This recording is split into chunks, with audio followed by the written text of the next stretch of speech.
Hi, my name's Jon Smith and welcome back to the forum. Now, those of you that were with us in the summer will notice that not a lot has changed, except we do have a table. No expense spared at Sports Tonight Live. But the rules of the game are still the same. This is your programme. You tell us what you want to kick around with us and discuss the issues of the week.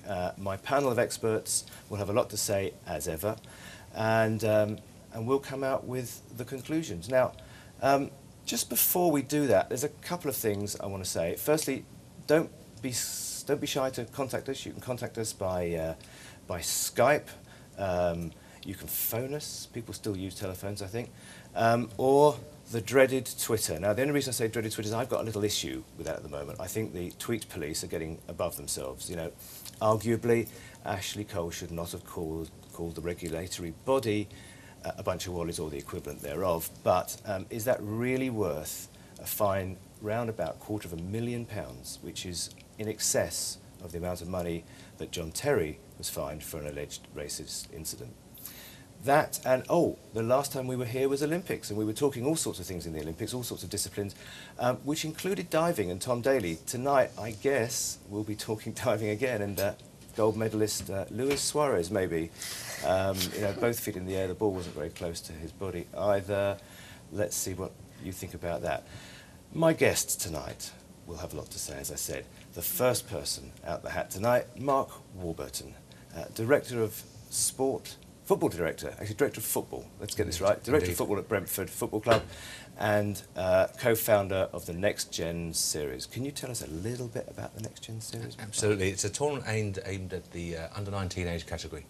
It's to try and fill that void between being a very competent youth performer to a consistent first-team regular. So the idea was, could we offer them better challenge experiences, best against the best, to really prepare them for the challenges that lie ahead. And with the first-team standard getting ever higher, they have to be prepared. Well, it's certainly making its mark, and I'm sure we're going to be discussing a lot of that, or more of it, certainly, during the evening. Sitting next to Mark is Laura Williamson, a star of the Daily Mail. And well, I was when we spoke to Laura about coming onto the programme first, everyone said she's a rising star. My comment is that she has risen. You're already there. You are a star of the national media. Now, previous encasement, in your previous life, you were involved with Hawkeye technology. I'd like to hear your thoughts momentarily about what you think of goal line technology. I think it's a must. I think it's Hawkeye at the moment, which is a camera-based solution, and then Goal Ref, which involves a chip in the ball.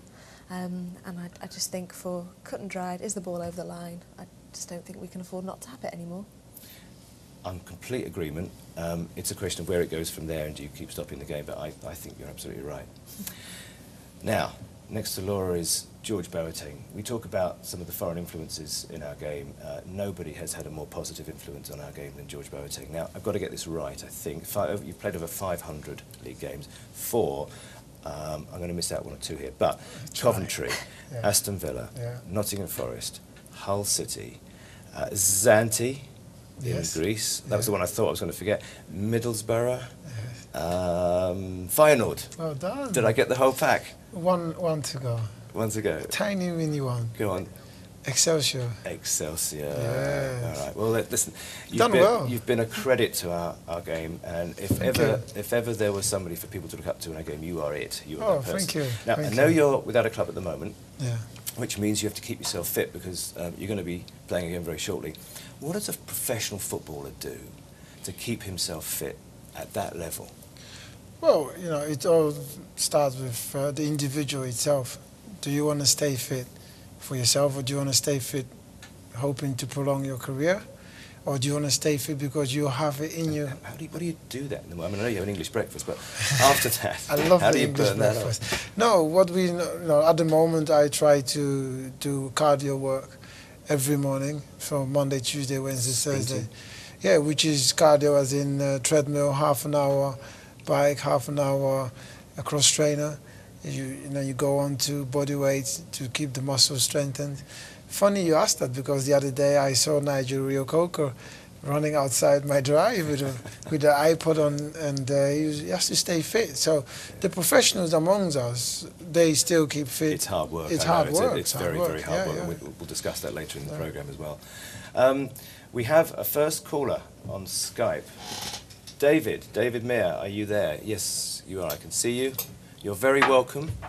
What would you like to ask the panel, David? David, can you hear us? We'll come back to you, David. Can you hear me? Yes, I can hear you. Where are you? We can see you. You can talk to us.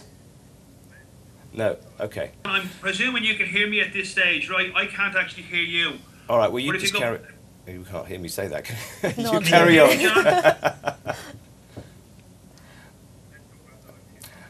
Okay, we'll get David back shortly. Let's talk about diving, because this whole thing has taken on a life of its own now. The vice president of FIFA, no less, said it's a cancer in the game. Laura, I saw you wrote about that the other day as well. What is your take on the influence of divers in our game currently?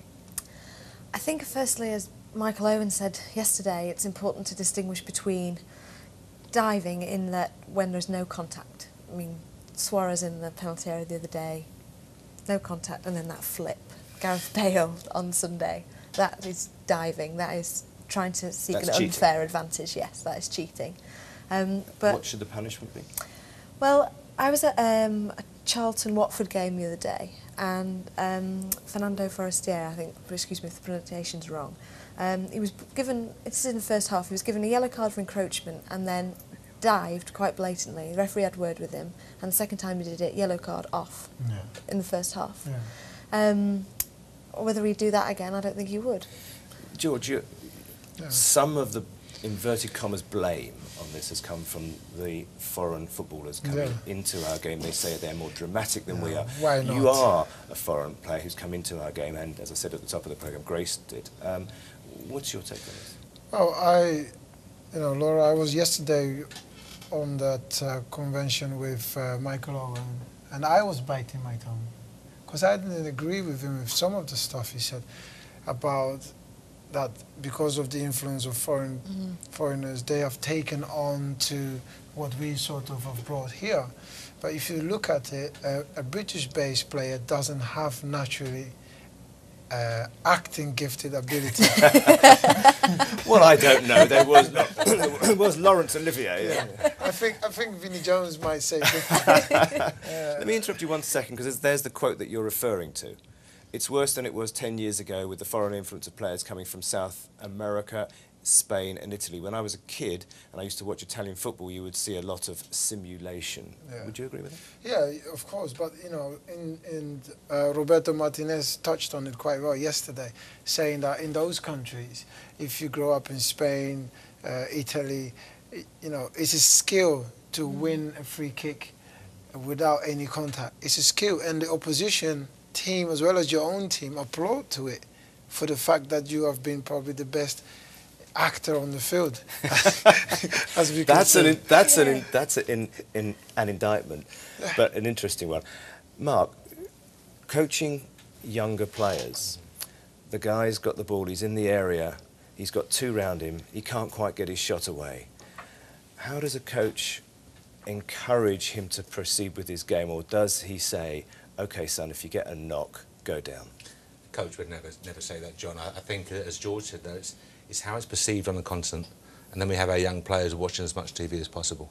So now, you go back 10 years, you wouldn't have had the Italian derby, the Milan derby on Sunday, and the El Clasico, and they're watching the world's greatest players play week in, week out, and that is part of the game. So we ask our boys to copy and mimic these great players and what they do with the ball. Unfortunately, what they do without the ball as well. So I think we have to find a balance here, and our young ones pick up very quickly. They pick up some good things and some bad things. OK, so it is a balance. We hope to have David back. David Mayer, can you hear me? Yeah, John, I can hear you barely now at this stage. Hearing the votes for the Irish jury at this stage, John. OK, I'll shout at you. What's your question, David? Well, basically, John, I want to peel the bones back on this one as regards to diving in professional football, particularly at Premier League level at the moment, right? If you go back to which I grew up in the 70s and 80s as regards to watching football, remembering every Saturday watching the great goals going in on a Monday morning to school and listening to fellas talking about, oh, did you see this goal? Did you see Lorimer score that? Did you see Ronnie Radford score this? Great stuff. Now, we're going in on a Monday morning, apparently, to my nephew Carl, and he's talking about who dived where and how good was it as regards to, you know, marks out of 10. Like, we're now starting to talk about the Tom Daly's of this world, which I find very strange. Now, my question to George, I know there's an awful thing as regards to, it keeps coming up, and it keeps coming up time and time again, as regards to, oh, it's a European thing. Yeah. What does he think, or how does he think it should be dealt with? And having said that, it's not a European thing. It's rife in the game. George? Well, I think what Lauren said the other day with the Charlton match, I think that's a good solution if a player does dive to receive the yellow card, next one, and then he should be off. However, if we can find a solution where maybe we could appoint the opposition a direct penalty kick, if we can see 100% and be sure that there was no contact, we should reward the opposition team a penalty kick if we want to stop it. Because let's be fair, you train the whole week and you work and prepare as a team. You don't want to concede a penalty because your teammate just fell over in the box. Would you agree with that, Laura? I think it would definitely stamp it out. Focus the mind of it, wouldn't it? Yeah, definitely. I think the problem would be, I mean, would the referee need the additional assistant like you have in the Europa League as some extra eyes? Because, that, I mean, you know, it is open to interpretation and that is so cut and dried. Would maybe a retrospective panel be better? But then we're talking about it on... angle to this? well, actually, Mark's nodding his head next to you. I think you look at Gareth Bale on Sunday. I watched it first time from one angle. I thought the keeper had taken him out. I then see the other angle and he's blatantly never touched him. I think a referee has that split-second decision. Again, it comes down to the technology aspect where can we, like American football, for example, stop the game, review it, 30 seconds and make a decision? If we can do that, all well and good, but we change the nature of the game. It's a lot of stopping and starting. Absolutely. I want you to have a look at something in a minute. We've got a clip here from Tony Pulis at the Liverpool-Stoke game the other day. Just take a quick look at this. There was a challenge first half in front of us with John Walters and Glenn Johnson. They both went up for an header and it was a proper old-fashioned challenge. Glenn Johnson did absolutely fantastic. Just bounced back up, got on with the game. And it was a proper challenge. And then you've got, you know, and I'll speak about it, Suarez falling over in the box second half, which was really disappointing. And, you know, I think that should be highlighted. As I've said before, you know, you'll have a look at Glenn, and I went over to Glenn. I think the crowd thought I was having a go at him and said, well done, brilliant. Not only did he play exceptionally well today, but his behaviour as well was fabulous, first class. As far as well, he seemed to almost dive twice. I'll leave it for you to write, lads. See you later. I love that. I love that. I just think that's says it all, doesn't it? Laura, is Suarez suffering, do you think, because of his reputation now? I think he is. I think John, can I come back in there? Oh, hello, David. You're still there. Yes, I'm delighted to have you back. Come on. I can hear you clearly. But this is your programme. Come and talk to us. Yes. Listen, sorry guys. On the Gareth Bale one on Sunday, right? Now, in my opinion, again, footballers have opinions. When the goalkeeper came outside the penalty area to basically tackle the ball, I think Bale saw him coming out of the corner of his eye, and to be honest with you, in that situation, I think he just went to ground rather than get kicked up into the fifth row of the stand. But the Suarez one now was just a hop, skip and a jump. I'm going down here no matter what. I don't buy into the Bale thing. I know the papers have been giving it loads this week about the Bale one. I don't totally blame him because I haven't seen him do this before. I think he was doing self-protection on Sunday and the tackle didn't come, if you know what I mean. Let me ask George this a second. In a way, it's the older version of the question that I just asked Mark. You're in the area. Yeah. You're gunning for goal. You're getting your body shape ready. You're going to pull the trigger, and somebody physically not attacks you, but tackles you. Yeah. Now, where's the mental divide line for you at that instant, at that moment when the pressure keg is enormous and you've got that much time to make a decision? Where is your instinct as a seasoned professional to go down or to stand up? Is it literally that you can't stand up, or is it marginal? No, because you have to remember that it's part of the game is to concede a penalty. But it's not to cheat to concede the penalty. So in that situation, as soon as I feel anybody contact, I am going down. Okay. Why? Because the defender, we are brought up to say you have to stand up and defend right, rather than go to the ground too soon and make him beat you. Don't sell yourself. So in that sense, as soon as I arrive in the box, I'm in control. So if you're going to touch me, whether it's a little notch or a big one or a heavy one, it doesn't matter. Well, that's interesting, isn't it? Because actually that sheds, I guess, sense and sensibility on it. And there is a dividing line. If you touch the defender, but then let me ask you one ancillary question to that. What is a touch? I mean, because it's physical and there may be 4 or 5 around you at the time, is it a touch or is it a physical It all push? depends on the pace, John. You see, Gareth Bale was running full pace. And when you are running full pace, it takes a little notch for you to go 3-4 yards. Because the guys, this is Premier League. They're doing 100 meters in just over 10 seconds. So gravity plays a part. Yeah, Okay. if he's running that fast and there's such a little notch and he's on his way. Let me ask you, David, we've got to go to a break in a minute, but let me just ask you before we go. John, shout out What is your view of what George just said? I probably would agree with him kind of 60-40% on that. Okay, but can we just, before we go to the break, as you say, just another issue as regards to Ashley Young last year. Ashley Young was throwing himself all over the place. Alec Ferguson, or Sir Alec Ferguson should I call him, stepped in and had a little quiet word in the dressing room. That has stopped from the Ashley Young part of his game. Suarez the weekend is throwing himself on the ground, and on Tuesday we see Brendan Rodgers coming out and defending, thinking his player is being hard done by the press.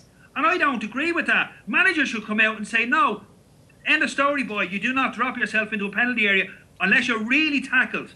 Okay, David, the passion mark is there. David's, you can hear the passion. Absolutely. I mean, you've got the influence on the kids coming through. How do you manage that? I think, point on David there, I think in public, any manager will always defend his players. I think we'll sit behind closed doors, stay behind closed doors. So Brendan Rodgers may well have spoken to any of his players. We'll never know about that.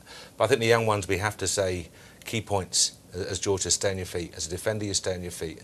That the quicker the players move, the higher the level of the game you're involved in, the more likelihood they will go down. One touch and they're gone.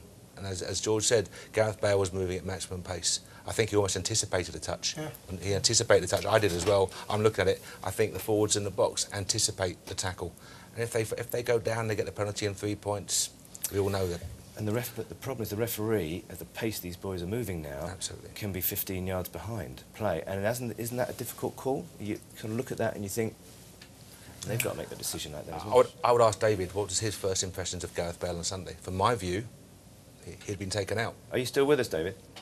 I am. I can just barely hear you guys. Sorry, I can't actually hear the question I was asked. Well, the question that Mark asked was, what was your view of Gareth Bale? On the first. No, I'll go back to what I said earlier. I don't think Gareth Bale was a dive. I actually think Gareth Bale, in the situation that he was in on Sunday, was protecting himself as regards to if he'd have continued through with the ball, the goalkeeper could have creamed him out and could have actually gave him a serious injury. And he saw it coming. That's not a dive, in my opinion. David, you've got the last word on this. Thank you very much for being with us. We've got to go to a commercial break, but we will be back, so don't go anywhere.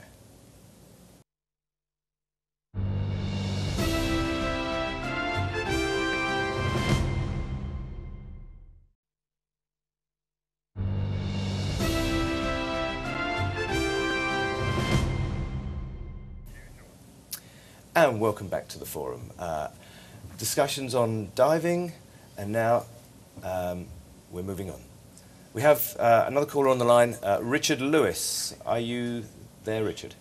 Sure, certainly am. Yeah, how's it going? You okay? We're good, and we're delighted to hear from you as well, Richard. Far away. Well, the question I've got is, do we think that the FA is going too far in imposing penalties on players that are using Twitter and tweeting fairly innocuous, fairly harmless things. We've seen Bertrand today being the latest victim for potentially being investigated by the FA for using an expletive. So, yeah, that would be my question. Do you think the FA is going too far? Well, Richard, as you know, I highlighted this at the top end of the programme. I have my views, but more importantly, George, professional footballer, professional footballers seem to have an issue on Twitter at the moment. Well, this one is easy to answer, because does the caller feel that to call someone these kind of words something normal? Because for me, it's not normal. I find it, if I am one of the governing bodies, I will feel offended by the words that Ashley Cole have used in terms of describing how he feels about the FA. I don't think fining players in that sense that it's gone out of proportion. However, I think there are other ways where you could punish the players more severely rather than taking money. Today, George, Ryan Bertrand made a star of himself again. Yeah. There's a quote you hopefully will be able to see on the screen. It says, well, it's from Ryan on his Twitter. Do you think, inverted commas, a sore throat could stop me being a part of a match for my club or country? Hashtag your, not very complimentary word, nuts. This is what every boy dreams of. I mean, George, after everything that's gone on, what on earth was in Ryan's head this morning? It wasn't cornflakes, was it? I think sometimes I just have to hold my hands up for my colleagues and say, that's just one bridge too far. Yeah. But this is clearly, you know, Mark, you work with young players. In the UK, I find that a lot of players are not well educated enough in terms of working with the media, with the press. In Holland, at the age of 13, 14, 15, you get guided, you get guidelines, you get training, media training, how to speak with the press, how to conduct yourself outside. Because now I feel most Premier League players or Championship players are conducting themselves pretty much off the field in terms of boozing. We don't see that much anymore with page 3 girls, etc., blah, blah, blah. But now it's the social media side that's causing all this havoc. Do you know what I mean? Mark, from your, yes, Laura, I do want you in on this, because I think the media play a fascinating, pivotal role in all this. But Mark, answering George's point, you have an immense influence over the generation coming through.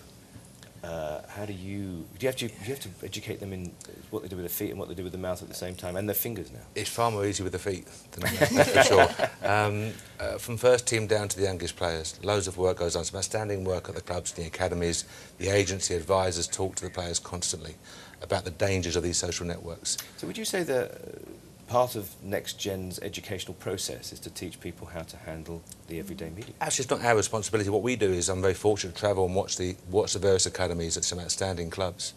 And many big name clubs and the biggest clubs in the world, we hear them say, we'll take the boys out for a trip around London or a trip around Paris to avoid them being on their phones. They live on the phones, and we can sit here as an older generation and say, oh, it's easy to stop.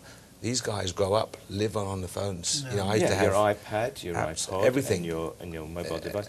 Laura, this is plays for you, doesn't it? It does. For the media now, a lot of the journalists that I know, you know, they're to find source of material every day. Now they just go on Twitter and they see it. It's there for them. Yeah, just one point I wanted to pick up on. Do you think young players realise that it's a public forum? I know it sounds obvious, but I still get the impression that they still think, even older players, they still think it's, oh, only the people that can follow me can see this and this sort of thing. Yeah. Even now, after the fine. Agree. You've got that lack of knowledge, and you've also combined that with a very emotional, passionate sport. Yeah, absolutely. And you talk about the Ashley Cole coin. I'm sure that's heat at the moment. I'm sure he's been advised 1,000 times what to do, but it's that passion. Let me bring Richard back in a second. Richard, you heard what everybody said. It's a passionate moment. I guess you must have passionate moments in your life as well.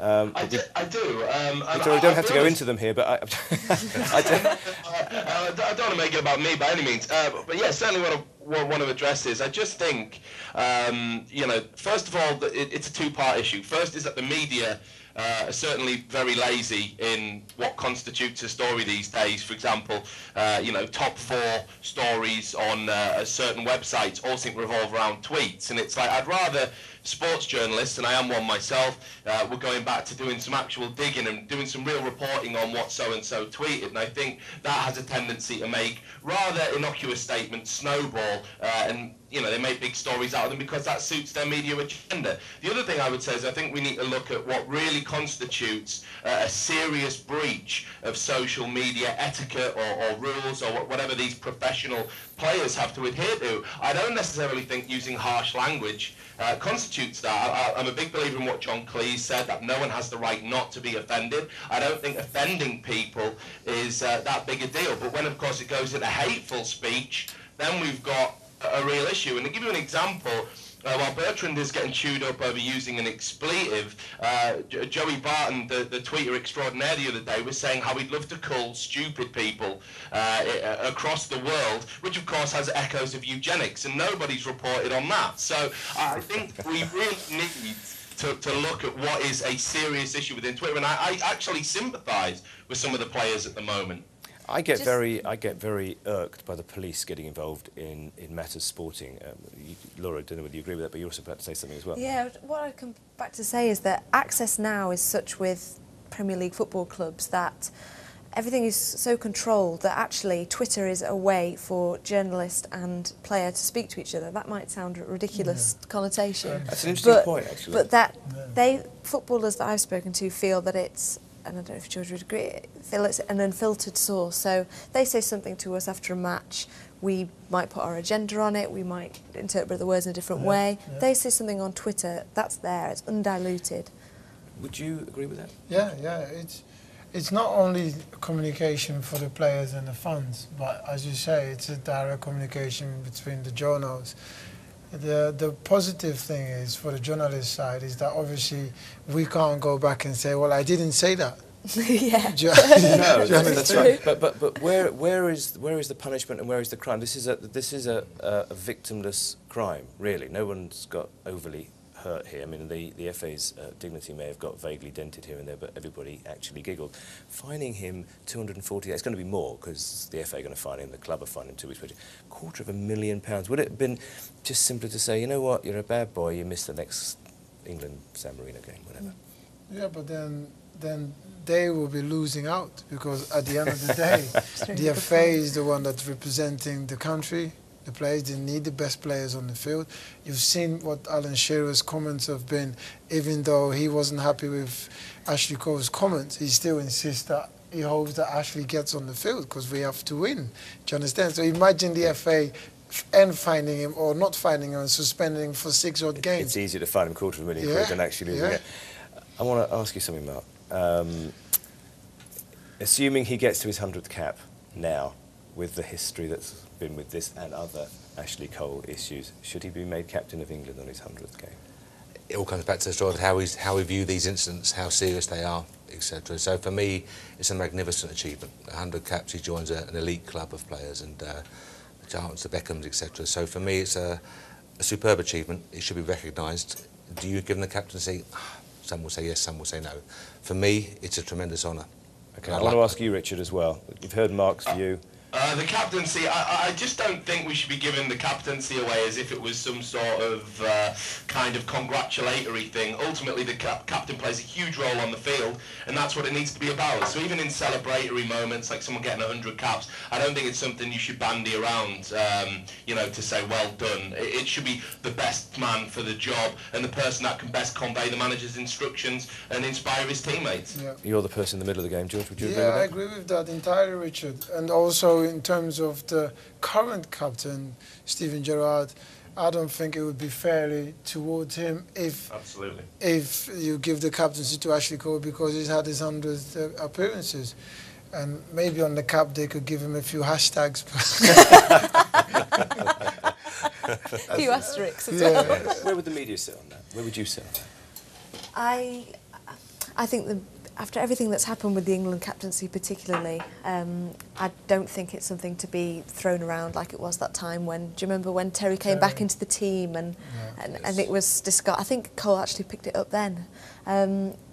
Gerrard is the captain now, he's suspended for the San Marino game, so Rooney's taking over, and I think that's where we go. And as far as Twitter is concerned, do you think it's going to settle down, or is it just because it is getting a bit disturbing now? Yeah. Do you think this whole thing's going to, because there's Facebook, there's Twitter, there'll be other communications? Yeah, I agree. I think, I mean, Richard mentioned Joey Barton. There was a time when everything he tweeted was suddenly on the websites or in the papers, but actually now we're just saturated with it. There's a key point here. I think George mentioned about the offensive side of it. I totally agree with what George said. The caller said that he wouldn't find it offensive. The trouble is, these guys every day on the training ground, the language used on the training grounds is, shall we say, colourful. Yeah. Colourful language. Well, it's also emotive, isn't it? Because you're in a high pressure situation, even in training. Absolutely, but every single day in 99% of the clubs up and down the country, the language is colourful, to be polite. And does Ryan Bertrand treat this as an offensive word? I'm not sure, because it's heard every single day. No, for me, it falls under the dress code, under the respective, because you are a role model. Do you understand? For me, the word F and so it should not be possible in terms of when you're on the field and you're playing and there's 70,000 people. That's different. I agree with the colourful words on the training, but as soon as we finish playing and training, we have a jacket on to represent the club, the country. Absolutely. So then you have to watch your words and see what you say and how you address situations. Now, for me, that Barton is just a lack of education. Otherwise, why would you tweet something like that? It's quite emotive, though. You know, I mean, we've just had a tweet in from a guy, Greg29. Hello, Greg. Who, if anyone, will be the first club to ban their players from using Twitter? Laura, any thoughts on that? Manchester United would be my guess. Interestingly, could you ban someone from using a social? I think they could say. I mean, all of us journalists, we have not the views of our newspaper. The footballers don't have that because they are so associated with their club. I mean, you talk about that. I noticed the Evening Standard the other evening called the FA a bunch of toads. Now, I mean, that was in print. Yeah, I did notice that. I was just surprised. Thought, that's vaguely offensive as well. Now, obviously, they're not regulated by the FA. Yeah, but if we're expecting footballers to observe a certain decorum, then surely the media has to, or anyone in the game has to. Would you agree with that, John? Yeah, I do, of course, but it's hard to ban because who's going to lose out at the moment? The fans will lose out. When I was playing in the Premier League, there was no direct communication between me and the fans. Now sometimes I get questions where fans are dying to know, like, how come you did that, or why did we lose that? And then you could tell how happy they are by just giving them a little bit of insight of what was going on in the dressing room. That's the thing. It makes the fans feel closer to the players. One very quick word from all four of you. Richard, is Twitter enhancing your pleasure of the game? I think it one used to, sentence, and it please. was kind of a novelty, and I think what we've got now is exactly what's been said, that we've got this oversaturation. I think players, a lot of the time when they tweet these things, it's not a heat of the moment, it's actually a carefully kind of orchestrated way to put them, kind of front and centre. And I think Cole might have had some genuine grievances over what was said in the FA report. To be honest, I don't think it's fair that they can kind of effectively call him a liar, and then when he says, what he thinks about that, he gets a massive fine for it. I think that is a little bit of a double standard. But yeah, I'm going to look forward to the days when I think the clubs impose the media blackouts, because ultimately, as much as it can be a tool for journalists and a great source of entertainment for the fans, I'm just getting a little bit sick of talking about it at the moment. Richard, that was the longest one sentence that I've actually heard for a very long time. But thank you, and it actually probably encapsulated our discussion. So we have a lot more coming your way in the next hour and a bit. We have to go for a commercial break. Please don't go away. See you in a few minutes. Bye.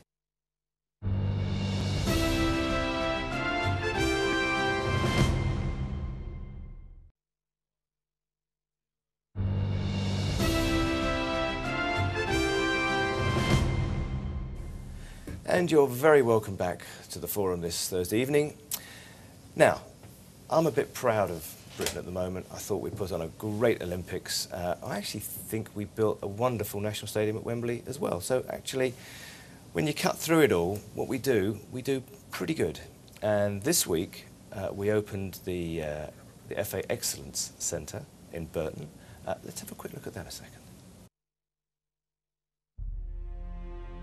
A landmark development in the history of English football is now open. Welcome to St George's Park.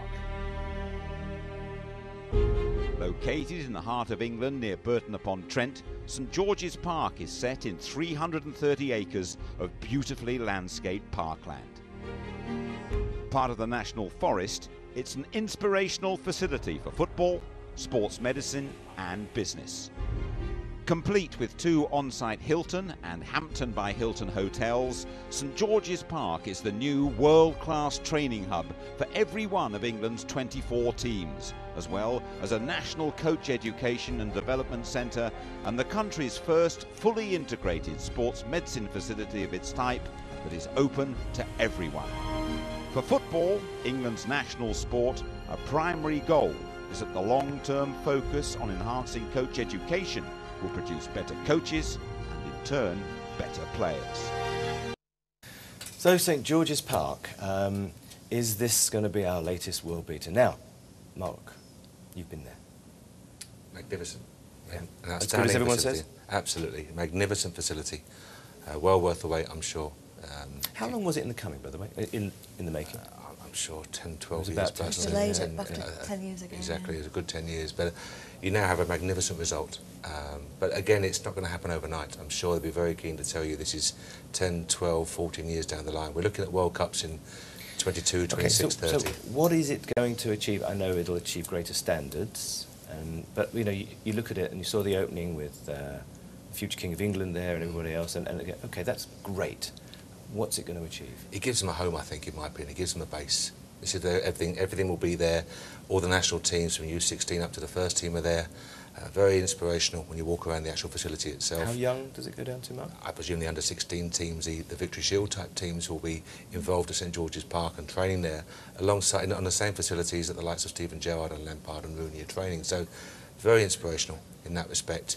You have your coach education base at St George's Park, so again from your level 1, level 2 up to your pro licence and associated courses, all in one place now. So for me, I think it gives the game a home, which I think is very important. That's what we've all wanted, haven't we, for so many Yeah. years? And George, we've always said that we don't have those facilities, and it's better on the continent. Firstly, what did you grow up with when you came over from Ghana and were in Holland in your youth? I know you're still very young, but in your youth, Very young. what facilities did you have that helped you develop?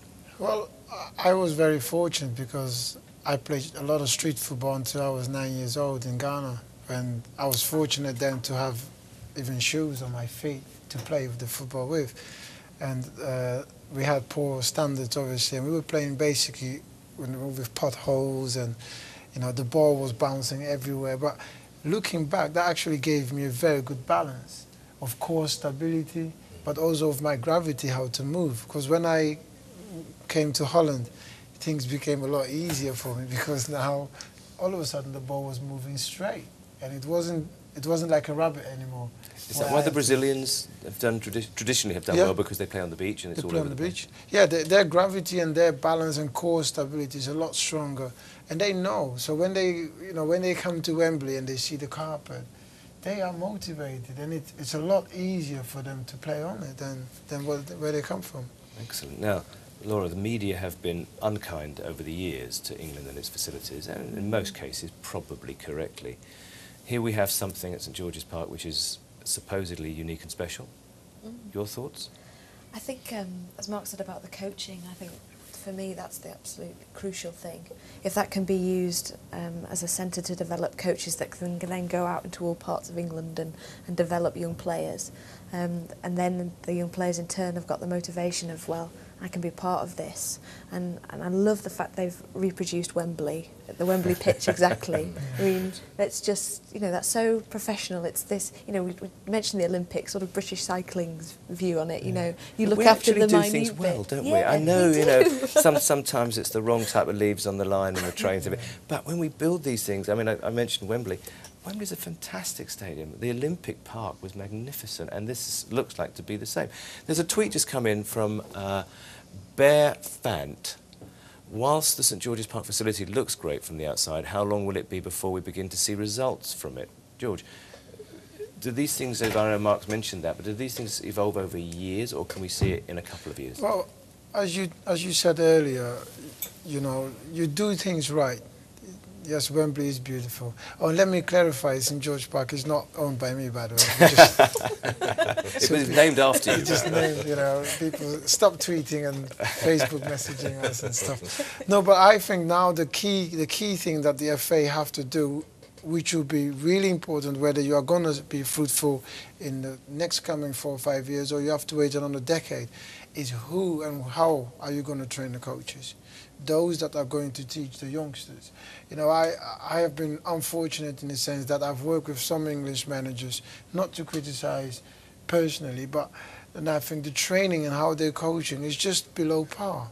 You know, for me, a training session have to have standard, a possession game in it, have to have standard, some form of a game training, some form of finishing, but you can't go through a whole week training with don't do possession. Do you understand? That for me is... So it's the coaching as well as the facilities. Yeah, you've got the facilities now, so can you bring people in? You know, you've seen Brendan Rodgers, he spent 5 years of his time learning his trade in Spain, trying to get the continent's idea of how football is supposed to be played. He's got Swansea playing fantastic. I think it would take a little bit more time to get Liverpool up and running, but his vision is fantastic. It's an interesting thing. It's a very good point that George makes. And we talk about players and facilities, but coaches. I mean, is this inspirational for young men and women to become sporting coaches, football coaches? Absolutely, John. Absolutely. As I say, you have a couple of players come through a group, and only 1 or 2 or 3 will make the grade. Yeah. But there has to be jobs within football, be them physiotherapists or analysts, or coaching is the obvious pathway to go. Well, you've expanded it even further. So there's the physios, there's the medical side, and there's presumably nutritional as well. Everything. Because everything's part of everything, It's isn't it? expanding year on year. But I think the coaches and the idea of the next gen was in fact to share good ideas and practice. So when the English teams go and play the likes of PSV and Ajax and Barca and Inter, etc., you're talking to the coaches for over 2 days, and you're sharing good ideas. Yeah. You're not always taking, you're giving back ideas, but you're seeing how the so-called biggest clubs in Europe, how they go about their business on a daily basis, and you can pick up so much, so much. Yeah. So I've been very, very fortunate to sit and watch these guys and hear them talk. And so for all the negatives that get thrown around football, I mean, I personally think the Premier League is a fantastic business that is a wonderful export for Great Britain, but also there's a lot of negatives thrown at football and the industry. Here's us giving something back again, isn't it? I watch the teams come to the UK. We have 6 teams in the tournament, and they wonder at the facilities over here. You look at the training ground at Cobham with Chelsea, or at London Colney with Arsenal, the new training facility at Tottenham, at Liverpool, at Villa, etc. Outstanding. Manchester City building a new world-class complex. So we have a lot to be very proud of in the game. Well, on that point, I think another thing with St George's Park is the club's getting behind it, because they have got these incredible facilities themselves, and if they've, you know, 15, 16-year-olds they want to nurture, they want to put them through the NextGen League and so on, are they going to be reluctant to say, you go off to England, because we're a bit worried about the coaching? Is the quality going to be there? I think that would be So key. we're taking it then that the youth of tomorrow is going to have a facility, and we're getting there. Slowly, and the facilities are getting better and better. So now we travel through the game and want to move up to the top end of the game, because we've had a tweet from somebody, Jamie WWFC 21. I wonder what that could be. WWFC 21. Wolves. Wolverhampton Wanderers. Yeah, we both got there, didn't we? Okay. Is the League Cup coming back into fashion? How good was winning it, George? I think it's not coming back. It's grown into fashion, because the last 10 years, or 10 years ago, the League Cup was like a puppet cup. But gradually, because the big teams started winning the Champions League and occupying the top 4 places, other teams, it was sub-top, mid-table teams, they were desperate to win it. We've seen now the last few finals has been Arsenal, Manchester's and the Chelsea's. Well, you know what, that's all right. There's a little graphic on the screen behind you. If you look at the 2001 to 2012 winners, there's not a lot of clubs from the lower leagues. Liverpool, Man United, Tottenham and Middlesbrough. You were the only one, really. Yeah, it was great. It was a fantastic tournament. We had a great bunch of players. And did it make you feel it had been an iconic season? Yeah, because what it is it's actually in the middle of the season, and once you win it, it takes you about 4 or 5 weeks to recover. And this is why Birmingham City got relegated, because Middlesbrough went through the same stuff. We won it, and then you don't take your foot off the gas, but mentally, physically, it takes so much you've actually out won of you. something, and Yeah, it's, you know, you're drained. You've climbed a mountain, but you've still got to keep climbing. Yeah. I mean, Laura, you look at the 4th round draw. You know, it's going to be potentially. Chelsea, Man United, if you look at that draw behind you, it's, you know, it's looking potentially like it could be. Swindon Villa, though, I think he'll be good. Di Canio. Yes. That's Monday night, I think. That'll be a good one. But yeah, I mean, and then somebody like, I don't know, your Readings, Norwich, Southampton, you know, QPR last season, Warnock said no, not bothered. I know, but given now that Man City and Man United, Arsenal, Chelsea are challenging, and there's a few below, I mean, Spurs are there or thereabouts, you know, are the others going to say, or the ones that are not going to win the league going to say, well, I know, we need this? I think also for squad rotation as well, John. You know, they're the bigger squads, and you need to make sure your players are match ready. Very good point. So I think for the managers, it's an opportunity for a highly competitive fixture where they get good match time. Very important, I believe. So I agree with your point, though. If you're not going to win the Premier League, you're not going to get in the Champions League, why not go for it?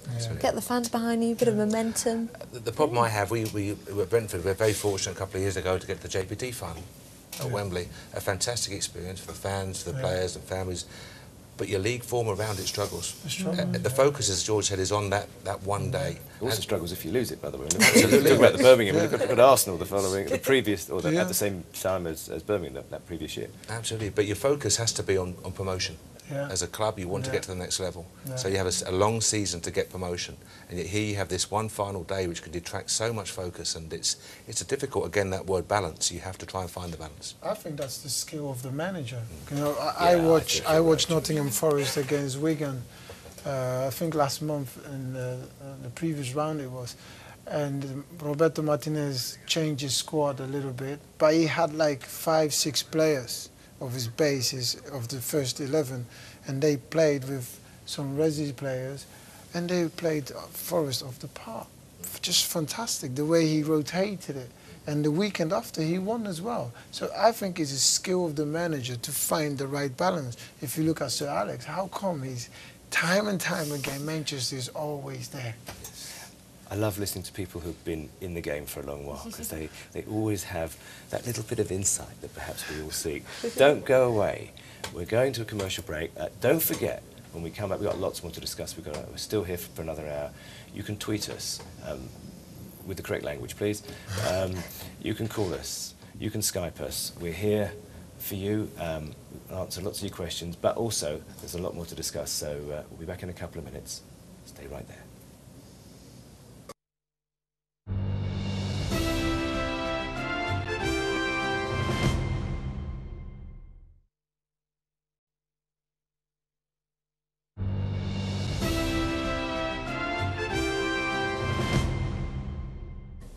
Hey, welcome back to the forum. We've had some interesting discussions, lots more to follow. We have a gentleman called Alex Mitchell, who I believe is a AFC Wimbledon fan. Alex, are you with us?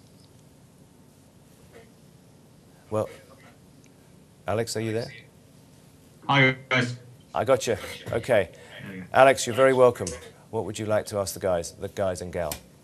Yeah, I just want to ask, you know, in light of recent sponsorship deals, is it right that short-term payday loan companies like Wonga can advertise themselves on football kits, not only of adults and players, but also of young children throughout the Football League? I love that. There was a text, actually, Alex, that's gone through tonight that I've been sent. I'm sure lots of people have been sent. It said, Alan Pardew's team will now be encouraged to put out 4,214% effort every week. It's out there, guys. Laura, what's your thoughts? In an ideal world, I wouldn't like to see it, but where do you draw the line between Wonga Can I ask you why, and... by the way? Because maybe it's probably a naive thought, but especially in somewhere like the northeast, you know, just have its problems with employment, etc. I'm not sure it's a good advertisement for people, but that's a purist view, and I don't think it's realistic. Because firstly, where do you draw the line between Wonga and a high street bank who's also going to borrow or lend money to people?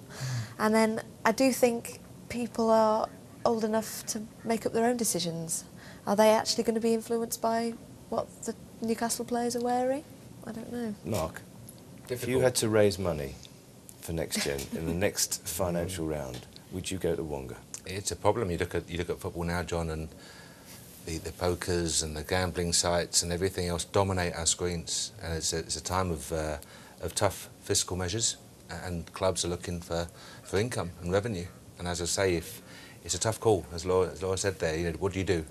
Do you take the moral road, or do you take the financial road where we need money to survive? So it's a tough one, John. It is, and somebody sent me this. If a Newcastle fan bought a $49.99 shirt with a 30-day Wonga loan, it would end up costing them £71.92. So are we encouraging that sort of financial management, inverted commas? I hate people that do that. Financial management. I mean, it's a difficult question, I know. But I think, as Laura said, it's a personal choice, I'm sure, but this particular one, that advert, or that example with the shirt there is very important, I think, John. You know, a £49 shirt costs £71 in 30 days. Over 30 days. I think that, for me, it doesn't stick right in the throat for me personally. Alex, you've heard a couple of members of the panel. I know George will have his views in a minute. What do you think about this? Yeah, I mean, just to pick up on a couple of things you said, I don't think it's unrealistic to ever ban Wonga and companies like that from advertising. I mean, there are regulations in place on alcohol sponsors. There are regulations in place on gambling sponsors that they can't be on the children's shirts. And I don't think the issue so much is that, talking about Wonga, short-term loans can work, and they are necessary for some people. The problem with companies like Wonga is there's no regulation of the market. And once you take out one payday loan, there's nothing to stop them coming back to you at the end of the month and saying, oh, we see you've not paid it off at the moment, would you like another? And I've met people that have been in payday loan, a vicious cycle now for 18 months, where they've taken out a payday loan. At the end of those 18 months, pay off. I've even met people that bought football season tickets using payday loans. And that's the problem. 1/3 of people that take out payday loans end up taking out more payday loans. And I don't think it's about people being influenced by it being on Newcastle shirts. I think the problem is the more and more people that become aware of payday loans, the more they're likely to take them out. And that's, I think, where the issue is. It's not to do with them being influenced by Newcastle players and what Newcastle players are wearing. It's the fact that it is something they see, and the more something plants in your head, the more you become aware of it, the more likely you are to use the service. Richard, hold that thought 1 second. George, would it enter a player's mind to think, not sure about this, or you're an employee, so you do what you do? No, I think you have a players' committee obviously that will have a word with it, because there's some stuff where we do believe that we have an honour towards the public. You know, as a player, you always get that when you see the away kit already, and you see it's yellow with purple. You're like, I'm not going to wear that. I don't want to look like a banana. So then you start already. You know, the snowball effect goes to the skipper, and then the chief exec say, look, we have to change this. And it's the same. We would always, as players' committee, we will go towards the people who can change it. We would not stand for something like this. No. Okay, I think I called you Richard, actually, Alex, but so I'll rephrase and say Alex. How does that sit, the answers you've heard, with the fact that there are alcohol sponsors out there that have been enticing fans to drink, inverted commas, sensibly again, but then have reduced prices and enticed people into alcohol consumption? Doesn't that have the same negative side effect as Wonga might have? There's no obligation on people to go to Wonga, there's no obligation to people to go to the pubs, but they are driving them that way. Yeah, no, I kind of agree, and I think we need to look at more, I mean, of how we regulate sponsors in football. And I mean, it is hard to take a moral stance, but there's nothing to stop players doing it, and it's happened before, and it's going to kill me not being able to remember the club, but Freddie Canute once refused to wear sponsors on his playing kit because they're advertising gambling, and being Muslim, it goes against Sharia law. And there are four Muslim players in the Newcastle squad at the moment who've all been told by, it was on the news this morning, by the Muslim Council of Britain not to wear the shirts if they come in, and to refuse to wear them, and that they'd be well within their rights to do it.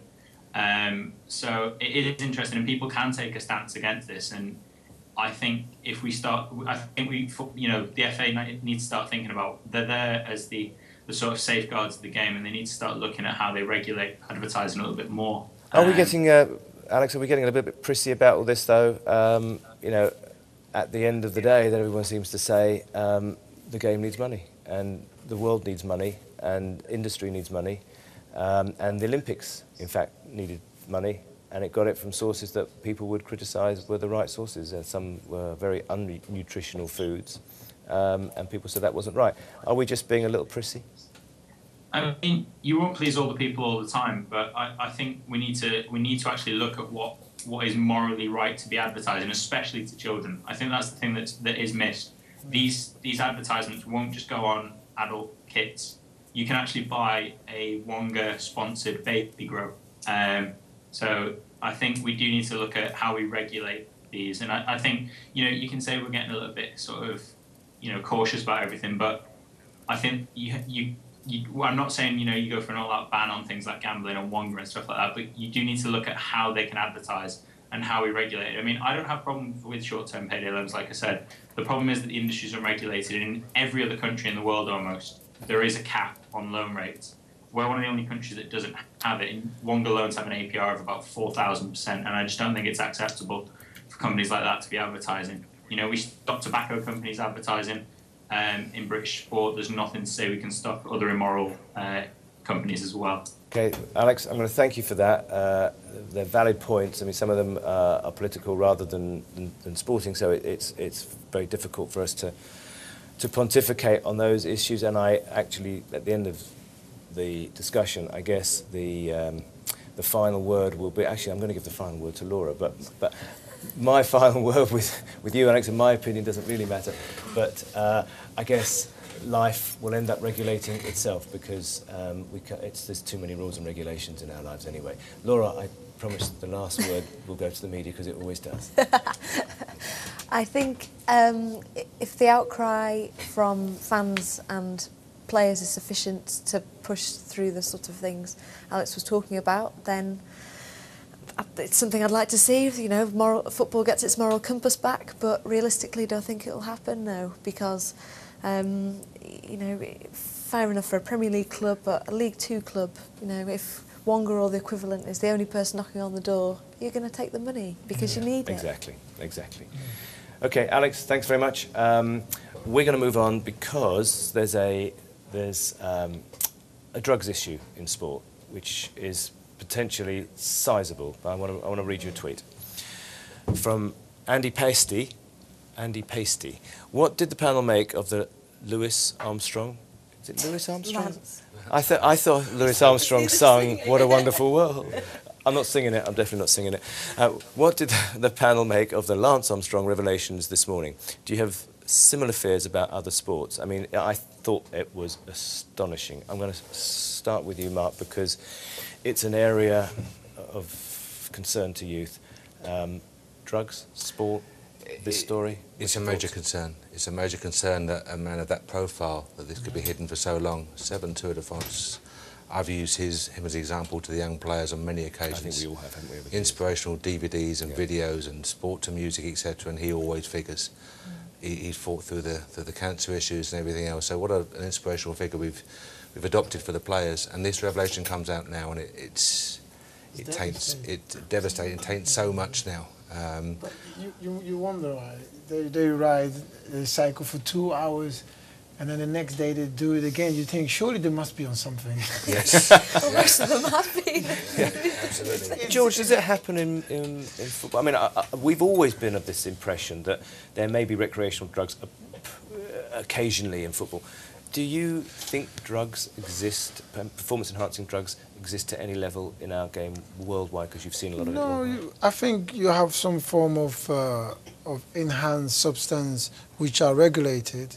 That's why now most clubs always say, well, even if it's a Nurofen or paracetamol that you're taking, please consult with the doctor to make sure, because sometimes the mixture of spaghetti bolognese and creatine don't match. Yeah. Well, see, that's a very good point, because these days you can walk into any Holland and Barrett and buy herbal, not medicines, just lifestyle enhancing, make you feel nicer when you wake up in the morning, and if you do that in sport, it can take away your professional career. It is, but in Armstrong's case, it was deliberately Like and all professionally managed, and this is why it's devastating news and a big blow to sports anyway. Because do we believe he's guilty before he's been found guilty, Laura?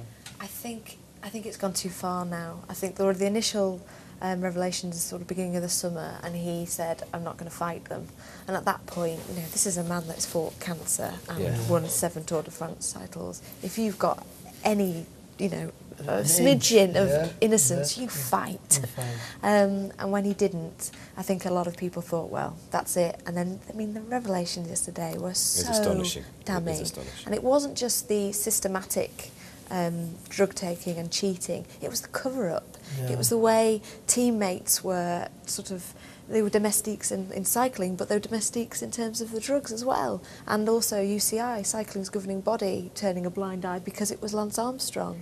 You know, in the same way that, I mean, you know, God forbid Usain Bolt. There's not the mere suggestion, but, you know, could athletics afford for him to be taken down? And cycling seemed to have the same view. Do you think that there are drugs seriously influencing sports like athletics? I'm not asking you to cite examples, but as a journalist who operates in the world of sport, you know, as you said, you get a sense, you get a feeling about it. Are you fearful that what goes on in sports like athletics, I'm not pointing any fingers at anybody here, just generally. I think the blood passports that they've introduced are going to make a massive difference because, I mean, out of hours drug testing has really improved things, but of course you hear whispers, and how can you be rigorous enough, really? I mean, that's where do you draw the line? And technology and science moves on so much, so you know you're always covering your steps. It's a real dichotomy, isn't it, Mark? Because here you are, you know, the epitome of the good life. You're healthy, you're pushing your bodies, you're feeding your bodies, and oh, by the way, here's a substance that helps you win. I think the positive note, as Laura mentioned, that the drugs whereabouts now with the players is so demanding. The knowledge education they receive with regard to the mixing of tablets, asthma drugs, headache tablets, etc. The guys are now very aware of the dangers and the implications of taking this medication. On the other hand, you have the ever-improving standards of performance, and the demands on the individuals are growing day by day. So I'm sure, unfortunately, the temptation is there that if I can reach that peak by taking A, B and C, human nature as it is, the temptation unfortunately is there for some people. We had Frank Warren on the programme earlier in the summer, and I asked him a similar question, because my fear was that if you're giving these heavyweights drugs, one blow to the head, and I don't know how much pain the brain can absorb, and he absolutely categorically said there's no drugs in boxing at all. I mean, I hope that I'm correct. Final word on this, George. I hope he's correct, rather. Final word on this again. Do you feel comfortable with football on the drugs this year? Yeah, I think so at the moment. I think it's very hard now to cheat or to use unregulated substance. It's very hard. All the professional players, they get monitored every day. You have drug test team can come in anytime, even if you're not in the morning. I've had occasions where I had to give my third house address. Say, oh, by the way, I'll be here. And I'm thinking, well, what if I'm not there and I change the last minute? Well, then you get a strike. And I'm thinking, wow. So it's all structured now, and it's much better. The rules are tighter. It's very difficult for footballers. The only mistake that players can make nowadays is to use something without speaking to the doctor about it. You have to take medical consultation. That's the only mistake okay. that I found this fascinating. Mark Warburton, Laura Williamson and George Boateng and I will be back in a couple of minutes' time.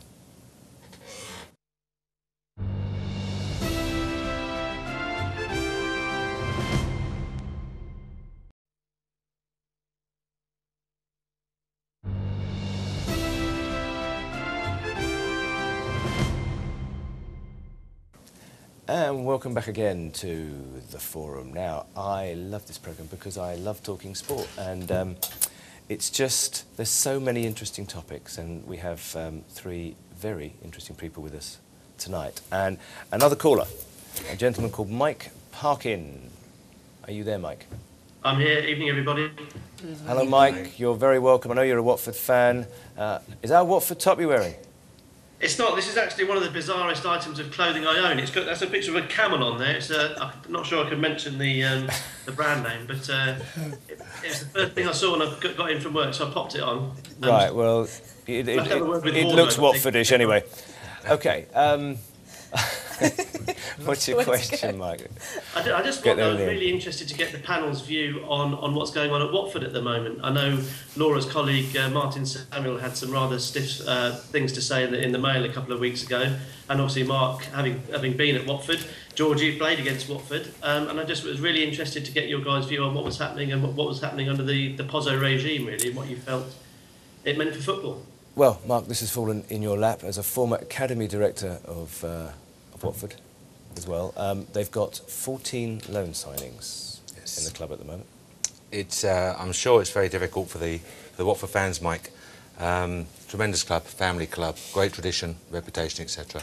And new owners come in, and I don't profess to know too much about the new owners, I'm sure, but they work on a model that I believe works at Udinese. A number of Italian signs have come in, very high-profile manager, well-respected manager, etc. But I look back at Sean Dyche, for example, the previous manager, tremendous performance last season. Yeah. I look at Malcolm Mackay and Brendan and Adi Boothroyd, etc. before them, and guys who love the club and work for the club and brought the academy players through. I'm just concerned now that when you're bringing this number of loan signings, what's the future for the young Watford players? So is that the strategy of on purposely loaning players? Gianpaolo Pozzo has bought his regime, who own Udinese, and a club, I believe, in Grenada. Yes. They've bought the club, and what they do is, what his model is he evolves players. It's like a sliding door. They come in, they go out, they go around the system. You can, but I because the European market, George, you can take him in through Udinese and out into Watford and out in the Caribbean. And it's not breaking any regulations. It's just, is the Watford fan? You can only have loan players. You can only have 2 from the same club within England. Yes. But with foreign players, you can have as many. You could have 10 from Real Madrid. If you can rotate, but is the fan getting the real Watford team? Yeah. So I understand. That's difficult because then, where is the loyalty? You have no base. No, it's business. It's a business. I don't know. We all might have a chance. Give him a call. Mike, as the fan, what's your view? It's really interesting time to be a Watford supporter. I mean, I think people are literally split 50-50 down the middle as to whether it's a good thing or not. I mean, I think it's too early to say whether it's a good thing because we just have to wait and see what happens. What they have proved is that the model works. They've done well at Udinese, and then they've done well subsequently at Granada. They've got back-to-back promotions. Tiny little club at Granada who were struggling at the time. They got them up into La Liga, and in effect they're established up in that top division in Spain. Now, if they can turn around and do that at Watford, if they can get Watford an established Premier League club, I don't think there's going to be many Watford fans who will argue with that. I think the most important target they've got is making Watford a sustainable Premier League club. So that, as far as you're concerned, Mike, that would be the most important part of this equation. So if Watford do well, you wouldn't question, Mark, what the policy is. So if Watford did well, sorry, you broke up. I think you said if Watford did well, we wouldn't question it. Exactly. And I think you've got to view the footballing landscape as well. Now, Watford were in a very, very perilous financial state before the takeover, so you need to take into account the context of that. But also, you know, what does a supporter want from a football club? Do they want their football club to move forward, or do they want them to sort of tread water, desperately trying to keep their heads above water? Whereas, at Watford, for the last 3 or 4 years, survival in the Championship has been seen as success. Now, how long will a generation of football fans put up with that? Football supporters have changed. Well, it is happening, Mike. It is happening everywhere as well. I mean, Laura, you probably reported on some of this. You know, Sir Alex Ferguson loans out players to his old buddy Mark Hughes, and Arsene Wenger's loaning players out to Bolton. In fact, he's got 2 out there, or had 2 out there last year. I mean, is it right that these players who are Arsenal players should play at Arsenal, or should be sent out to artificially bolster clubs outside of Arsenal? I mean, if you look at Arsenal specifically, Jack Wilshere going to Bolton, he had a fantastic couple of months there and came back and then just absolutely flew. From a footballing point of view, George, that's good though, isn't it? But from a club point of view... No, it's great because sometimes players, and Mark will emphasise on this, they reach a certain level where they just miss the power, the experience, and then it's great to loan them out to gain that. But in Watford's position, they're doing it not to enhance the youth or the players' performance. They're doing it because it's their policy. It's a business. It's a business. This is how they want to survive in the league. The only positive thing I think for Watford is that they've got a good manager in Gianfranco. I think if he would stay and then build up on that, gradually, they'll be established. But now it's hit and miss, I think. Do you think that this needs a little bit of regulation? I know we've tried to talk ourselves out of regulation this evening, but does this need a little bit of regulation, like should there be a loan window? Yeah, I think it does. I think just the sheer number. I mean, the team sheet just... when I covered changes the fairly rapidly. Yeah, it just didn't feel like Watford. Yeah. But as the caller said, does the end justify the means? But my worry would be, if I was a fan of the Mike's club... view is it actually does. But my view would be, I mean, their aim is to, get these players experience and then sell them on for profit. What happens to that profit? Is that being ploughed into, why can't they do that with kids from around the Watford area? Why do they have to come from Udinese? Why is Udinese the king in the partnership? Yeah. That would be my concern, definitely. Any protectional issues that you think should be in that equation? I'd ask Mike a couple of questions. Mike, Watford's been a club renowned for the players coming through the youth system, a great relationship with the fans. They're proud of the young players coming through. It's the heartbeat of the club, in my opinion. And the second point is, you look at the Championship now, George, it's an unbelievably tough division to get out of. You look at the size of the clubs, the Cardiff, the Boltons, the Blackburns, the Wolverhamptons, etc., Leeds, and huge clubs, huge previously Premiership clubs. So what is a good season now for Watford? I thought Sean, for example, Sean Dyche had a tremendous season coming in at 11. Yeah, I think absolutely outstanding. Yeah. So Mike, what's a good year this year for Watford? Yeah. I think in the background of having fought against relegation, really, for the last couple of years, anything sort of finishing comfortably without having to look over our shoulders would be seen as successful for Watford fans. If we can sort of get into the playoffs, perhaps, I think most Watford fans would be absolutely overjoyed with that. No one's expecting overnight success with this. So I think playoffs as an absolute maximum, people would be, there'd be champagne corks popping all over Hertfordshire if that happened. It's a tough league to get out of, isn't it?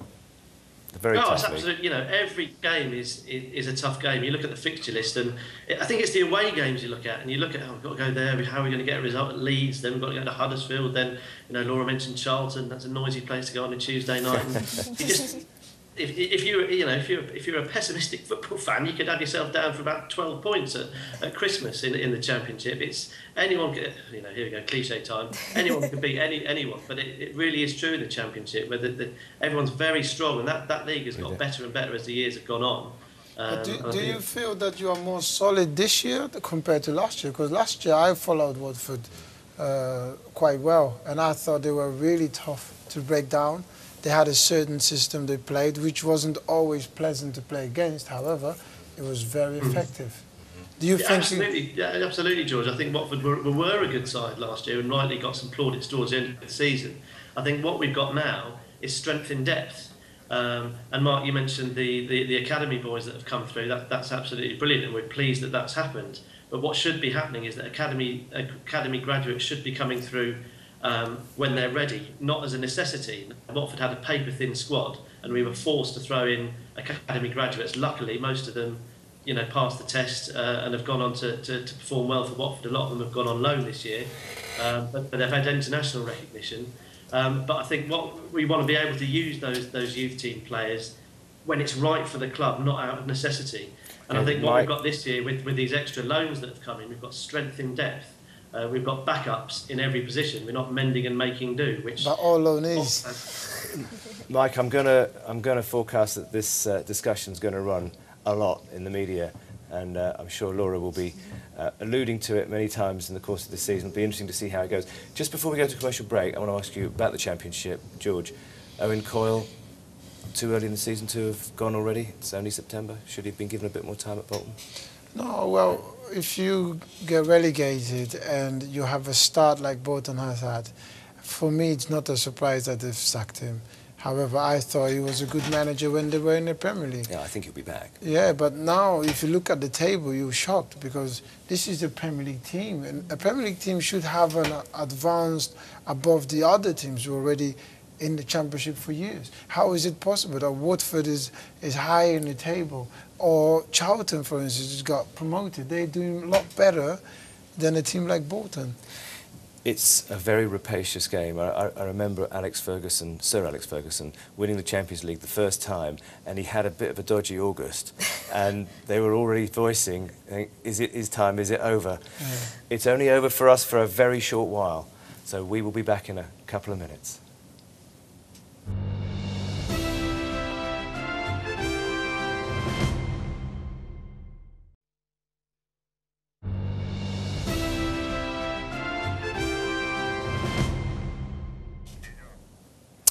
Hello, you're at the Forum. It's Thursday night. We have half an hour left and lots to cram in, so hang in there. We have a gentleman called Gareth Flavel. Gareth, hello. Are you hearing me loud and clear? Hearing you very well, thank you. Excellent. The technology works. What's your question, my friend? I was just wondering if playing in the NextGen Series is more beneficial than going out on loan and playing in the lower leagues. Oh, now where shall I get that question first? Let me think. Mark. I think, good question, great question. I think for me, the loan system has to be treated individually, each case. It's where you send the players. If your own style of play is a particular formation or aspect of play, to go a completely foreign style of play, for me, makes no sense at all. The beauty of a NextGen and similar tournaments is that you can play with your teammates in the style of play, being coached by your coaches. For those that don't know, I know we touched on it at the top end of the programme. Just give us a minute or so on NextGen, top to toe. Absolutely. So it's a tournament for 24 European clubs. So we have 6 UK clubs, or 7 with Celtic. The likes of Ajax, Inter Milan, Barcelona, Wolfsburg, Borussia Dortmund, etc. PSG, Marseille. Excellent cast list, in other words. Good cast list. 6 groups of 4 teams. Play each other home and away. So 6 qualifying games over a period from August to December, and then you go through to the last 16 in a normal knockout type stage. But it gives the boys a challenge of playing best against best. And it's fantastic for me to challenge the players, how good am I? How good am I as a player? How good are we as a team? If I go and play Barcelona, I go and play Ajax, Inter, I have a real good benchmark of where I stand. So I think it's, as I said earlier, it's sharing good ideas and practice as a staff. But for a player, it tells you where you really are in a game. So for me, the question, I think top quality games, best against best opposition, is very hard to beat. Laura, as a reporter of all matters football, do these sort of things interest you, or is it just a distraction? No, they do, because I think something that's often been levelled at the way English football develops players is we take them on size too early. So if you're big and strong, oh, you can play with the men sort of thing. Whereas this, because it's more, I mean, people grow at different stages, but because it's the same age group, it is the best against the best, whether you're a Xavi type build or, you know, a central defender. And presumably, George, playing is playing. You just want to play. So if you're not playing with the big boys, then this is a great opportunity to show people what you can do. Yeah, the next gen, I think, if you know, the question, to answer this question is, from a player's point of view, I think it's better to play in the next gen competition because of the countries and the teams you've just mentioned. These are not just the local teams where you play against Luton or whatever. These are the top countries with, you know, how can you say a boy of 19-year-old is playing against Barcelona? In Barcelona could be the next Messi, do you understand? So you could level up yourself in that age category. Sometimes you have players who are 21 years old and they need games. Then I don't think they have to go in the next gen. As you say, treat every player individually and differently. Then it's handy to send them to the Boltons or somewhere else to gain more experience. Okay. Now, Gareth, I understand that you're a Spurs fan, which I promise I won't hold against you. But you've actually been to some of these games. You've seen the crowds, you've seen the enthusiasm. Can you give us a little more information? Tell us a little bit, how did it feel? Well, yeah, I did. I'm a part of a podcast and Spurs sort of group of supporters called the Fighting Cock. And we identified the NextGen Series as an excellent opportunity for us to support the young players in a way that they wouldn't have probably experienced before. So the game against Barcelona at White Hart Lane was attended by about 8,000 or 9,000 people. 1,000 of those... It's a serious crowd, isn't it? Yeah, it's a big crowd. And 1,000 of those are a part of a movement that we've created called the 1882 movement, which is about supporting your team vocally, but not necessarily the first team are used to that sort of environment, but actually going and following the young players. So we got about, I could say about 1,000 people down, and we supported them vocally for 90 minutes. We stood and sung, and it was an amazing atmosphere. And at the end of the game, despite losing 2-0 to a very good Barcelona team, although not much better than Spurs, the players came over to us and applauded the support that we gave them, and obviously we applauded their efforts on the pitch.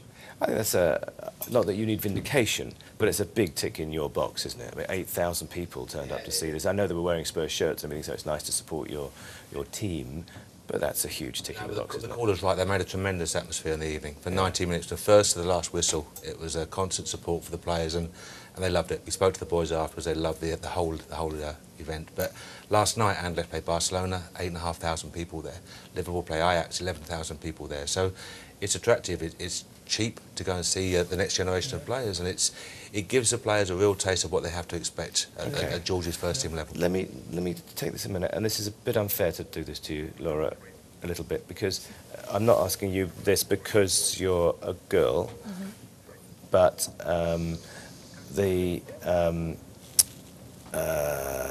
that's in fact it was in my head, and I'm hearing a tweet come in, and it's saying exactly what was in my head. So Richard L. Bailey, hello Richard. Why do next-gen matches get bigger attendances than women's football? I was going to say to you that I remember Arsenal ladies, because I just happen to be an Arsenal supporter, winning the championship last year in front of under 1,000 people. So oh yeah, the average attendance is 500 people. Yeah. How do you focus on that when we're trying to promote women's football as well?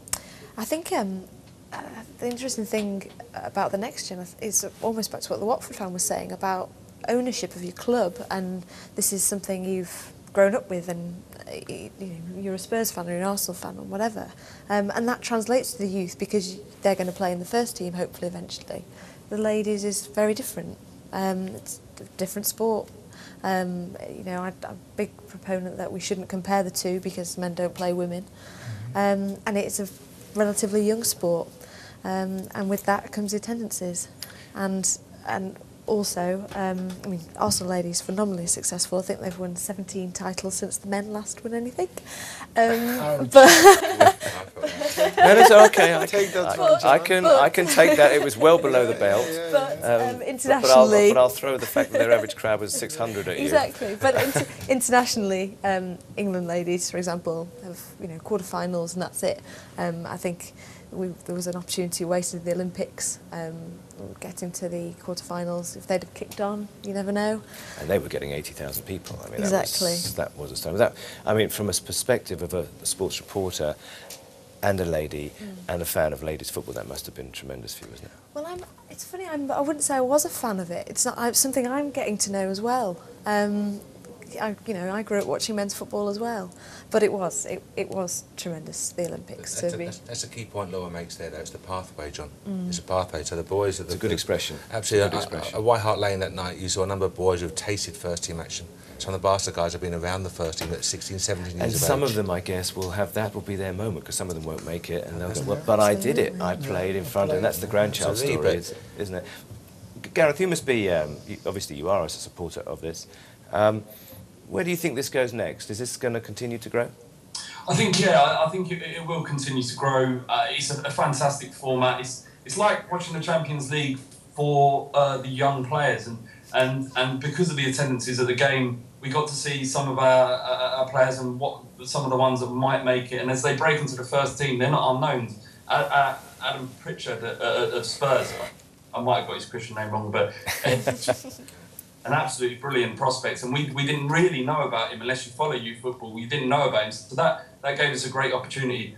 I'd like to see more games at White Hart Lane. A couple of the games are going to be played at our training centre, which I'm not massively happy about. I'd love to be able to go down there again with the rest of the 1882 lot and support the team like we did against Barcelona. But quickly before I go, I'd like to say thank you to the NextGen Series. They really helped us promote what we were trying to do. They were really active on Twitter, and I wish them all the success in the future. I think we should all applaud incentives like this that take promising youngsters and turn them into stars in any shape or form. I think it's a tremendous achievement what you've done. And what happens next with NextGen? We have to grow. You have to grow at the right pace, though. It's making sure you maintain the quality of your product. So we try and treat those. I'm chatting to Laura before the show. You try and treat the young boys as first-team players. They go away, they stay the night before, they train at the ground, etc. They prepare for the game. They play in some outstanding stadiums and venues and travel home the following day, maybe after the recovery session. So as much as possible, you prepare them for first-team action, but you also remember they're under 19. Yeah. So it's not 7-star hotels and private jets, but at the same time, the quality is good enough for them. Yeah. Excellent. Gareth, if you're still with us, thank you. If you've left us, thank you anyway. Look forward to hearing from you again. We've got to take a break. We'll be back in 3 minutes, so don't you go away.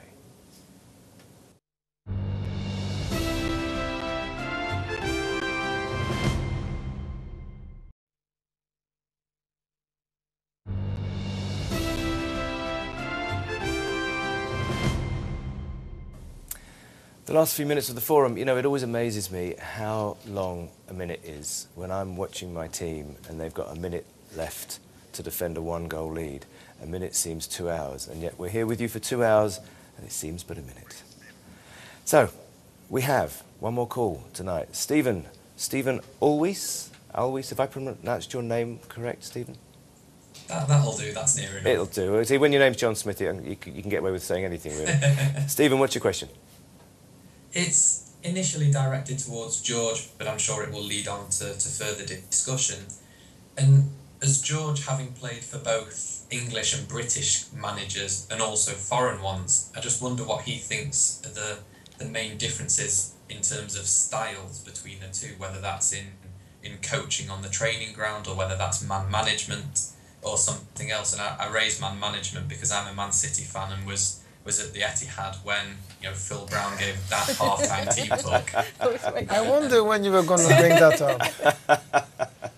So I just wonder what George feels the main differences are between the two different types of coach or manager. Well, I said this earlier in the programme that what makes a good coach is the ingredients of his training, of his coaching sessions. And Brendan Rodgers is a good example in terms of good English managers. And it has improved because I have played under English managers who were nowhere near the finished article, but that's all, again 10, 15 years ago. And now I feel majority of the English managers know what's out there, and everybody's trying to change the game into a more foreign game, as in keeping the ball. And the emphasis on keeping the ball and possession is so important because everybody loves watching Barcelona play and winning games, but what did they do for 90 minutes? They just keep the ball. Now, in the beginning when I came here, that wasn't enough. You hear people saying kick and rush football, long ball, play up front, but the quicker you play up front, it's quicker it's coming back. So then you have to realize that what is so important in the game is keeping the ball. Man management nowadays is the key for any manager. You are a Man City fan. I think you know that the situation with Tevez could have been dealt different. Do you agree? Are you still there? What do you think, Stephen? Are you still with us? And Tevez was pragmatic, and they realised that a fit and motivated Carlos Tevez is an asset. But initially, I think Mancini does have a tendency to say things in the heat of the moment that he often regrets afterwards. But do you agree that if he wouldn't have tackled Tevez this way, then he has another 35 first-team players where then everybody is going to come towards the manager and say and do whatever he wants to do. So he wasn't left with much of a choice, was he? No, do you think then that man management is tougher in the higher or the better the team is, or do you think at the lower end in Leagues 1 and 2, for instance, it's harder for a manager there because he doesn't have the transfer budget to go out and buy better players? No, it's hard at the top. Trust me. You try and tell Yaya Toure that he can't do this or can't go there, and this is a top midfielder. And sometimes as a manager you have a vision, but as a player you have also a vision, and my vision doesn't have to be the same as the manager. However, I would do it differently and still be successful. The best example I could give you is when Kanu was at Arsenal, and I don't know if you remember, Chelsea played Arsenal. You might do, John. And I think there was about 10 minutes to go, and Kanu was on the touchline, and Ed De Huy came out of his goal. And Wenger was like, just keep hold of the ball, don't kick it. That's Wenger's vision. And Kanu thought, no, I'm not going to keep it. I'm just going to drag him all the way down the line. And he put it in the far corner. So a player's vision is not always the same as a manager's vision. And the foreign managers over the years have introduced a complete regime change. I mean, I remember Ruud Gullit going to Chelsea and changing the complete nutrition of the entire squad. Does this bother you? Well, we only have 4 English coaches, I think. I was trying to make, in the Premier League, I was writing them down as we were going through. It was Pardew, McDermott, Adkins, and I believe Allardyce. I can't think of any others. Do you consider we count him as Irish or? Yeah, he's Irish. Yeah. He's across the water. But I mean, does that bother you? The fact that the foreign influence on coaches is so big now. It's a competitive industry. I think the best rises to the top. George talked about Brendan Rodgers and characters of that nature. Fantastic communication skills, great man management ability. So yes, they have the knowledge on the training pitch, but they have the ability off the pitch to manage some very big egos, being polite, some big characters, some world-renowned stars, and you have to deal with all these different personalities. I'm intrigued by Alex Ferguson, who they talk about the hairdryer treatment, how he looked after the young Lee Sharp and the Ryan Giggs and the Beckhams with a very firm hand, and yet he deals with the world stars that come to Man United. He's exceptional. Absolutely, but I think the best you learn as you go along. As George said, Brendan went to Spain for 5 years. I'm sure the young British managers are learning all the time. Laura, how do you find communication from the foreign managers? Do you find it a little bit more respectful towards you? It's hit and miss. Somebody like Roberto Martinez will talk about the game and dissect things in minute detail. And he's a performer, isn't he? Both on and off the field, absolutely. He's terrific. But it's brilliant to listen to, and he's savvy. If this is the Brendan Rodgers effect as well. I mean, look at the plaudits he got with Swansea last year, and it was, of course, it was about the performance. But somebody like Paul Lambert at Norwich, when he was at Norwich, who didn't engage with the press, he didn't quite get the same plaudits. But then foreign managers sometimes can, if they don't want to speak, then the language barrier becomes a. The defences are up. They can use it. George, backtracking a few minutes, that team talk by Phil Brown. Can you give us a little bit more insight about that? I mean, that's an English manager, core English manager. Yeah, I mean, that was a moment that I think he would never forget. And we've asked him many times whether he regret doing it and what was the reasons behind it, but I think he felt a bit left down by the team because it was a Boxing Day fixture, and he gave the team Christmas Day off to be with our family, and we performed very bad. So the mistake wasn't even with Phil Brown; it was with the team, with us. And why did we perform bad? We don't know. In the Premier League, you could prepare a whole month for one game and nail every aspect down, and when the game starts, I guarantee you it will not go the way you prepared for the whole month. Because let me just keep, because you're fascinating because you've been in so many places. Steve McLaren, let me just take you down that road a minute. Did you feel like you were working with someone who had a little bit more about him, potentially the next England manager? I know you wouldn't have thought potentially the England next manager, or maybe you did. No, Steve, from all managers that I've worked under, by far the best coach. Really? Yeah. Okay. And he's a scholar of Sir Alex Ferguson. Yes. We're talking about a gentleman here who has all the pedigree to be a best club coach. Yes, he's made mistakes when he was at the when he was England manager, and we all know that. We wanted to see passion You know, we wanted to see him get wet. You know, get your hair in your face, start screaming. You know, but we are quickly running out of time, and this is I've enjoyed this subject. I just want to get another word from Stephen before we close. Your final thoughts on this, Stephen? I mean, if I can just ask one more question very quickly. I think Mark touched upon Alex Ferguson. Do you think it's harder for an older manager like him to adapt to the changing times now, where players have more power, and he doesn't quite have the control perhaps over young players that he once had? I've got to say, if he's losing control, I can't see it. I agree entirely. I can't remember the last time they're outside the top four. And as I say, huge world stars come into the club. They are who they are, and yet the control for me is as strong as ever. So it's a science, isn't it? Being a manager is a real science, isn't it? No, he's done a great job. You know, without a shadow of a doubt, he is the best manager. With 3-4 different squads now. And I don't think, I don't think it's a problem. You know, the older you get as a manager or as a player, you gain experience and things become a lot easier. I wish I had the brain that I've got now when I was 21. I would have been an exceptional player. We're going to bring this to a close. Stephen, thank you very much, by the way. I thoroughly enjoyed that. We have about 2 minutes. I want to ask you all a question. Mark, who's going to win the Premier League? This is Mark Warburton, folks. On the spot. On the spot, I will say Manchester United. OK, why? I think Chelsea's form has been magnificent so far this season. I just expect a slight falter. I think Arsenal will do very well and come on. I'm a Spurs fan, but I'm being honest. I think saying that because John is an Arsenal? No, not at all. John, that just came out. I just think for me, United's consistency has to be admired. They've got the new players, the likes of Van Persie, as you know, John, world-class stars, and I just think they may have too much. Be a brave person to bet against that. OK, Laura Williamson, your moment has arrived. Dun, dun, dun, you're on the spot. Who's going to win the Premier League?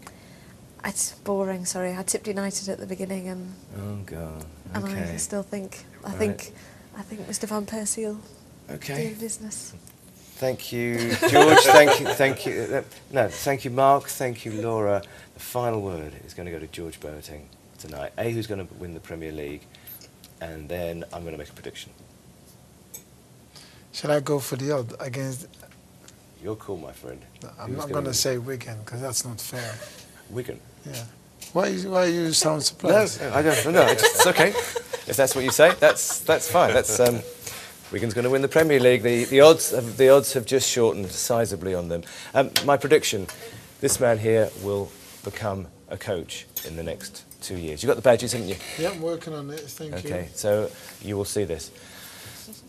Mark, Laura, George, thank you so much. Thoroughly enjoyed tonight. I hope you have too. We'll be back in a couple of weeks' time. Do join us. It's fun, and it's going to get even more fun as we go through the next couple of programmes. Be with us. Enjoy your football. See you soon. Bye-bye.